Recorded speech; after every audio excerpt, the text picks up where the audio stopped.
Hice cosas en mi pasado de las cuales no me siento orgulloso. Hace más de 10 años que me sucedieron aquellos acontecimientos. En ese tiempo tenía 18 años. Quizás se pueda pensar que ya tenía la edad adecuada para entender lo que era correcto y lo que no, pero no fue así. Sé que tampoco tengo que buscar culpables, porque el único responsable soy yo. Fui parte de una familia disfuncional en la que mi papá con frecuencia se ponía ebrio. Cuando se encontraba más alcoholizado, era bastante violento. Teníamos que hacerle caso en todo lo que decía. Si por algún motivo no hacíamos lo que nos mandaba en el momento en que lo pedía, soltaba golpes al que estuviera más cerca. Por lo regular, le tocaban a mi mamá, porque ella trataba de protegernos. Nos decía que no nos acercáramos a mi papá para evitar que nos golpeara, pero ella era quien recibía cualquier golpe sin sentido. Nunca entendí el motivo por el que mi mamá tuvo tantos hijos. Si veía cómo era mi padre, ¿para qué se embaraza? Aunque creo que no me corresponde emitir un juicio de valor, sobre todo porque tampoco supe tomar las decisiones correctas para evitar estar en casa. Buscaba la manera de estar ausente. En esa época trabajaba como ayudante en un tianguis. Le ayudaba a cargar y descargar la verdura a un señor que me pagaba lo suficiente para poder comprar estupefacientes. Lo acompañaba desde muy temprano a surtir al mercado de abastos. Después nos íbamos a la colonia en la que ponía su puesto. En ocasiones, le ayudaba al señor a vender su mercancía cuando le faltaba algún ayudante. Me pedía que me quedara a apoyarlo, pero eso no sucedía todas las veces. Después de levantarme muy temprano, armar el puesto y cargar la mercancía, me quedaba un buen rato libre hasta que fuera hora de cargar la mercancía sobrante a la camioneta y desarmar el puesto de verduras. No era la única persona que trabajaba de esa manera. Había otros muchachos que hacían lo mismo. Entre ellos, teníamos una relación de fraternidad sin expresar nunca nada. Nos sentíamos identificados. Todos tenían familias igual o peor que la mía. Por lo que, mientras se llegaba la hora de regresar al trabajo, nos íbamos a un lugar solitario y cercano para usar sustancias. Empezamos con cosas menores, pero conforme nos fuimos induciendo más al vicio, probamos otras sustancias que nos hacían evadirnos de nuestra realidad. Mientras pasaba el tiempo, me fui hundiendo en un abismo sin salida. No pensaba en las consecuencias de mis acciones. Solo quería sentirme bien y con eso lo conseguía. Evitaba estar en casa la mayor parte del tiempo, porque mis padres no sabían con certeza en los pasos que andaba, pero alcanzaban a notar que algo me sucedía. Mi padre me hablaba de una manera despectiva, me insultaba y me decía cosas que prefiero no replicar. No puedo mentir que llegué a tenerle odio, que empezó desde que era pequeño, ya que como era el hijo mayor, desquitaba su furia sobre mí por muchos años. Me golpeó hasta que un día me rebelé. Recuerdo aquel día que levantó el cinto para golpearme. Se lo detuve y lo jalé con fuerza. Vi en los ojos de mi papá el mismo odio que yo le tenía. Con mi mamá era distinto. Ella era abnegada y sumisa. Casi a diario me pedía llorando que me portara bien, que me necesitaba para poder salirnos de la casa y para llevar dinero para cubrir todas las necesidades. Pero en aquel tiempo no pensé en ella ni en mis hermanos, que también vivían lo mismo que yo. Me dedicaba a sacar dinero para comprar sustancias. Le daba un poco de dinero a mi mamá, pero era muy poco para cubrir tantas carencias en la casa.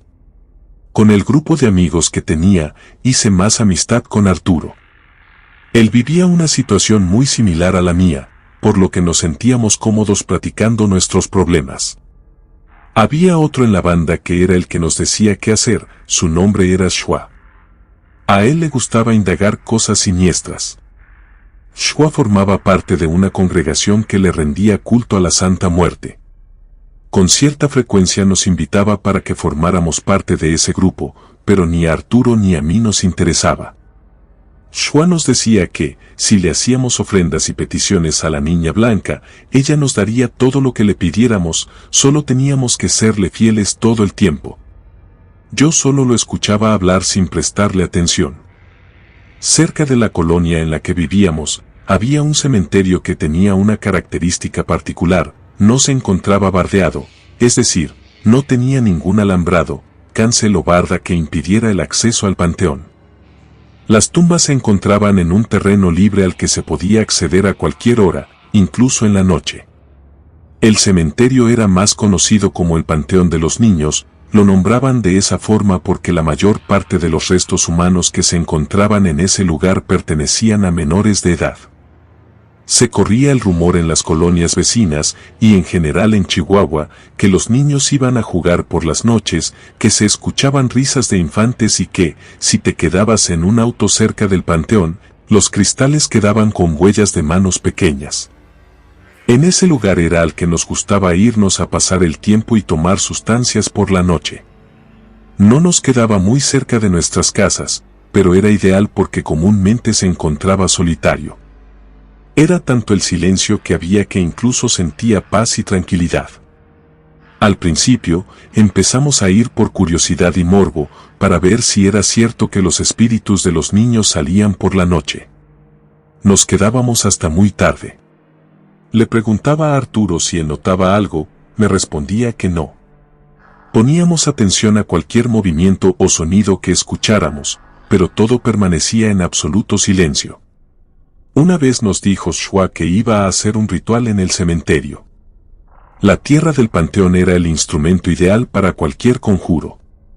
Nos dijo que acudiéramos a las 12 de la noche afuera del cementerio, así nos daríamos cuenta de que sí funcionaba. Nos siguió hablando sobre la Santa Muerte y lo bien que se sentía tener a un ser poderoso de su lado, ya que ella lo había protegido de todos los peligros. Shua nos contó que en una ocasión que asaltó a una mujer, salieron los vecinos en su auxilio. Él corrió hacia el otro lado de la calle, pero más gente venía de ese lado. Se puso en el umbral de una puerta, como ya era de noche, pasó desapercibido. Nunca supo cómo fue que no lo vieron. Seguramente la niña blanca lo había protegido, ella lo ocultó de aquellas personas. No le daba tanta credibilidad a Shua, creía que todo era producto de su fanatismo y que no era posible que la muerte lo estuviera protegiendo. A estas alturas, ya no creía en nada, ni siquiera en las bendiciones que me daba mi mamá. Por curiosidad, le dije que sí estaría en el cementerio a la medianoche, mientras que Arturo me pidió que no lo hiciera, que no era necesario que nos metiéramos en más problemas de los que ya teníamos. Le pedí que fuera al panteón con nosotros, pero él no accedió. Aquel día, cuando llegué a la casa, había muchas personas reunidas afuera de mi vivienda. De inmediato pensé en mi mamá, algo malo había sucedido porque encontré a mis hermanos llorando. Uno de ellos me dijo que mi papá se había puesto más borracho y violento que en otras ocasiones. Golpeó tanto a mi mamá que fue necesario pedir ayuda a una vecina. Ella de inmediato llamó a la policía, se llevaron a mi papá detenido, a mi madre ya la estaban atendiendo los servicios de emergencias. Su ropa y su cara tenían huellas de la violencia recibida. Mis hermanos estaban en un rincón llorando asustados. En cuanto me vieron, corrieron a abrazarme. Yo era su única fuente de seguridad en ese momento, y me duele pensarlo, pero no era la persona ideal para protegerlos porque ni siquiera estuve en la casa para ayudar a mi mamá y poner en su lugar a mi padre. Mientras veía toda la escena familiar, sentí mucho odio hacia mi papá. Una de las vecinas se fue en la ambulancia con mi mamá, para que me quedara a cuidar de mis hermanos. Aunque creo que la verdadera razón por la que no quiso que me fuera con ella fue porque se me notaba que no estaba sobrio. En casa, me sentía desesperado al ver las huellas de la violencia por todas partes, hacía que sintiera ganas de vengarme de mi papá. Les pedí a mis hermanos que me ayudaran a recoger el desastre. Les compré leche y cereal, y les di de cenar. Ellos se fueron calmando poco a poco. Enseguida, los llevé a descansar a sus camas. Vi cuando se quedaron dormidos. Todavía mi hermano el más pequeño sollozaba un poco, hasta que se quedó profundamente dormido. Oí cuando un coche llegó afuera de la casa. Corrí para ver que no se tratara de mi padre, pero no era él. En el auto llegaron mi mamá y la vecina. Mi madre venía con una venda alrededor de su cara. En cuanto me vio, se echó a llorar y me abrazó. Mi vecina todavía se quedó por unos minutos más para darse cuenta cómo estaba la situación en la casa. Seguramente lo hizo porque yo no me veía del todo bien. Las sustancias ya estaban haciendo estragos en mi físico. Se fue con desconfianza. Mi mamá me pidió que ya no anduviera en malos pasos, pero la verdad fui una persona negligente. No pensé en ella ni en mis hermanos al actuar como lo estaba haciendo. Le dije que sí, pero no tenía la convicción de hacerlo. Fui a acostar a mi madre en su cama. Poco a poco se fue quedando dormida. Con cuidado, me levanté de su cama, me salí de su habitación y vi que ya iban a ser las 12 de la noche. Me fui en la bicicleta de mi hermano al cementerio. Me acordé de la cita que tenía con Shua. Mientras pedaleaba, pensaba en la forma de cómo vengarme de mi padre. Las calles estaban oscuras y desoladas. No era lo ideal que saliera a esas horas de la noche, pero estaba más que acostumbrado a hacerlo casi a diario. Me la pasaba fuera de la casa, tratando de llegar lo más tarde posible para no ver a mi padre alcohólico ni a mi mamá aguantando todo lo que ese hombre le hacía. Mi casa no se encontraba tan cerca del cementerio, pero con la velocidad que llevaba, llegué en pocos minutos. Shua sonrió cuando me vio llegar. Se notó que le dio mucho gusto verme. Shua traía varias cosas en una bolsa. Sacó 2 veladoras, un fetiche, era un pequeño muñeco hecho de manera tosca, un frasco de un líquido oscuro del cual nunca supe de qué era, así como otros elementos extraños y fruta. No entendí por qué necesitaba comida, pero no pregunté nada. Solo estaba ahí por curiosidad y no quería arruinar el momento haciendo tantas preguntas. Estuvimos caminando por el cementerio entre las tumbas. Al frente de nosotros iba Shua, y no era la primera vez que estaba en ese lugar. Sin embargo, esta vez sentí un poco de temor. Había un poco de viento que movía los pocos árboles y la maleza que había crecido de una forma inquietante. A lo lejos alcancé a distinguir una sombra que se movía entre las tumbas. De inmediato, pensé en lo que se decía del cementerio y de los niños. No les dije nada a mis amigos por temor a que se fueran a reír de mí, pero seguía notando que una cabeza pequeña se asomaba entre la lápida. También escuché una risa. Le pregunté a Shua si él había escuchado, pero no me hizo caso.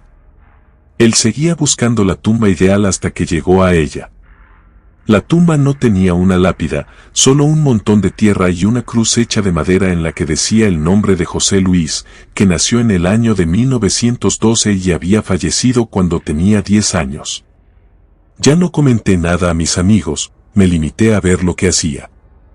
Shua comenzó a escarbar a un lado de la tumba. Llevaba una cuchara grande de metal, la cual servía como pala para hacer un pequeño agujero. Después, me la dio para que continuara escarbando. Fue extraño darme cuenta de que la tierra no se encontraba tan dura. Parecía como si la hubieran removido poco tiempo atrás. Mientras hurgaba entre la tierra, me encontré con algo sólido. Seguí abriendo espacio y me topé con un hueso. En cuanto vi que era un hueso humano, lo aventé. El hueso quedó sobre la tierra húmeda. Shua apuntó la luz de la lámpara de mano, se puso a reír a carcajadas y pateó el hueso para que quedara más lejos. Sin decirle nada, fui a recogerlo. Creí que no podía estar lejos del resto de los huesos que conformaban el esqueleto del pequeño. Hice un pequeño agujero y lo deposité de nuevo en la tumba. Sin hacerme caso, Shua empezó el ritual. Encendió las veladoras e hizo unas oraciones extrañas invocando a la niña blanca. Después de alabarla, le depositó como ofrenda la fruta que llevaba. Al final, le hizo su petición. Quería dinero y poder. Siguió orando por más minutos. Enseguida, me dijo que me tocaba a mí, que podía hacerle cualquier petición a la santa porque ella me iba a cumplir cualquier deseo que tuviera, por imposible que pareciera. Hice unos pasos hacia atrás. Dije que no, yo no estaba ahí para cumplir ningún deseo, solo quise acompañarlo. Shua insistió de nuevo, me negué al ver que no le hacía caso. Insistió a nuestro amigo a que lo hiciera, pero él también no quiso hacerlo, un poco molesto. Shua nos dijo que éramos unos cobardes. Aunque sin creer del todo, le rogué a la santa que, si de verdad cumplía los deseos, quería que mi padre se muriera y que sufriera mientras lo hacía. Enseguida nos hincamos y Shua dio por terminado el ritual, apagó las veladoras diciendo hecho está, que se cumpla cualquier deseo. Yo no le tomé la debida importancia porque solo fui por curiosidad. Años atrás le había pedido a Dios, a la Virgen y a todos los santos que cambiaran a mi padre, que tuviéramos una familia más normal, pero como ninguno de ellos me escuchó, ya no creía en nada ni en nadie. Shua dejó enterrado el fetiche que llevaba. No entendí el motivo por el que hacía el ritual en una tumba, pero tampoco pregunté. Comenzamos a caminar para irnos del cementerio, mientras lo hacíamos de nuevo escuché como si alguien caminara detrás de nosotros. Me detuve un poco para ver de quién se trataba, pero no conseguí ver a nadie. Solo escuché el murmullo de una voz como si alguien me hablara. Ya no quise estar por más tiempo en ese lugar. Caminé con más rapidez tratando de que mis amigos no lo notaran. Pero Shua empezó a reírse de mí, me dijo que no tuviera miedo, ahora la santa nos protegía. Obviamente no le creí nada en absoluto, sin hacer ningún comentario me alejé del cementerio. Antes de partir, volteé de nuevo al panteón. Nunca supe si fue mi imaginación y nerviosismo, pero me pareció ver la silueta de un pequeño que se quedaba parado viéndome. Nos fuimos a nuestras casas. Shua llevaba también una bicicleta. Me llevé en los diablos de mi amigo, le dejé afuera de su casa. Cuando me dirigía hacia la mía, tenía la sensación de que alguien venía conmigo. Me detenía por unos segundos para mirar hacia atrás, sin ver a nadie. Sin embargo, esa sensación no se me quitó. Al llegar a mi casa, mi mamá ni siquiera se dio cuenta de que había estado fuera. 3 días después, mi papá salió libre. Mi mamá no quiso denunciarlo y mi padre llegó a la casa un lunes por la tarde. En cuanto lo vi, me salí a la calle. No quería estar enfrente de él porque le tenía mucho coraje por lo que le hizo a mi madre. Él intentó hablar conmigo, pero no lo escuché, me salí de inmediato y me fui a la casa de Arturo. Me quedé con mi amigo hasta muy tarde. No quería irme a la casa por 2 cosas, por no ver a mi padre y porque aún sentía que alguien me seguía. Ya más tarde me fui a mi casa, se me hizo muy raro ver las luces encendidas a esa hora de la noche. Ya era casi la 1 de la mañana. En cuanto abrí la puerta de la casa, vi a mi papá sentado en un sillón. Se agarraba su estómago con fuerza. Mi mamá me pidió que fuera con la vecina, que le pidiera a su esposo que nos llevara en su auto al hospital o que fuera a buscar un taxi. Hice lo segundo, pero a esas horas ningún taxi pasó por las calles. Caminé por distintas partes sin conseguirlo. La verdad que no hice mucho esfuerzo en buscar uno. Cuando regresé, se retorcía del dolor. No pude negar que sentí compasión, aunque sabía que lo merecía. Quise levantarlo del piso, pero él no lo consintió. Me dijo que no lo moviera porque le dolía horrible. Siguió quejándose cada vez más. No sabía qué hacer, hasta que mi padre gritó muy fuerte y comenzó a vomitar sangre. Después, no sé qué sustancia arrojó, porque era de un color negro oscuro. Estuvo así durante más tiempo, hasta que comenzó a delirar. No sé qué le ocurrió, parecía que veía a alguien, porque tenía su mirada fija en la nada, gritando que no. Tan solo de ver su rostro transformado por el dolor y el miedo, sentí mucha compasión. El coraje que le tenía a Mía se había disipado. Intenté sentarlo para que no se fuera a ahogar con su propio vómito. Fue lo último que hice por él, porque sentí cuando su cuerpo se desvaneció, quedó inerte, sin vida. Fue un suceso que me marcó, porque me sentí culpable, creí que todo se debía a mi pensamiento de muerte en el momento en que Shua hizo el ritual en el cementerio de los niños. Durante el tiempo que sostuve el cuerpo de mi padre entre mis brazos, muchos pensamientos negativos se vinieron a mi mente, quizás por ese motivo me empezaron a suceder cosas inexplicables, porque empecé a sentir nuevamente la presencia de alguien. Era como si me acompañara a todas partes. En un principio solo tuve esa percepción, pero mientras realizamos el funeral de mi padre, aquello que sentía se hizo presente. Lo velamos en la casa. No teníamos el dinero suficiente para llevarlo a una capilla, así que durante la noche de su velación noté que en la cocina había una persona. Fui para apoyar a quien fuera, en darle agua, café o lo que pudiera necesitar. Sin embargo, me llevé tremenda sorpresa cuando no encontré a nadie. Tenía la seguridad de haber visto a una persona entrar a la cocina. La busqué y al no encontrarla me encaminé, pero antes de salir, una taza se cayó sin explicación alguna. Al voltear, vi un espectro escondido detrás del gabinete, solo asomaba su cabeza completamente oscura. Casi me caigo de la impresión, tiré varios platos y vasos desechables que se encontraban en la mesa. Al voltear de nuevo, aquel ente ya no estaba. Mi mamá entró a la cocina al escuchar el ruido, me preguntó qué sucedía. En otro momento le hubiera respondido que nada, pero debido al temor que me ocasionó, le dije lo que había visto. Pensé que mi mamá no me creería, pero contrario a lo que esperaba, me tomó de la mano y me llevó a una habitación. Con voz tranquila me pidió que no tuviera miedo, quizás era el espíritu de mi papá el que aún no se iba por completo de este mundo debido al tipo de vida que tuvo y a la forma tan repentina en la que falleció. Lo más seguro era que aún estaba su alma con nosotros, lo mejor era darle una despedida digna, porque él se estaba dando cuenta de todo. Aunque no nos trató de la mejor manera, no teníamos que tenerle resentimiento ni rencor. Las palabras de mi mamá no me dieron confianza, no porque no tuviera razón, quizás era verdad. Pero mi instinto me decía que no era así, porque desde que estuve en el cementerio de los niños, me había quedado aquella sensación. Pero para no preocupar a mi mamá, no le hice ningún comentario, me limité a asentir. La mayor parte de la noche estuve velando el cuerpo de mi padre. A cada momento revisaba la habitación de mis hermanos, pero ellos dormían tranquilamente. Ya iban a ser las 4 de la mañana cuando de nuevo vi en el patio aquella sombra que se escondía entre las plantas. Temía que me pasara lo mismo que a mi padre. No llevamos a sepultar a mi papá.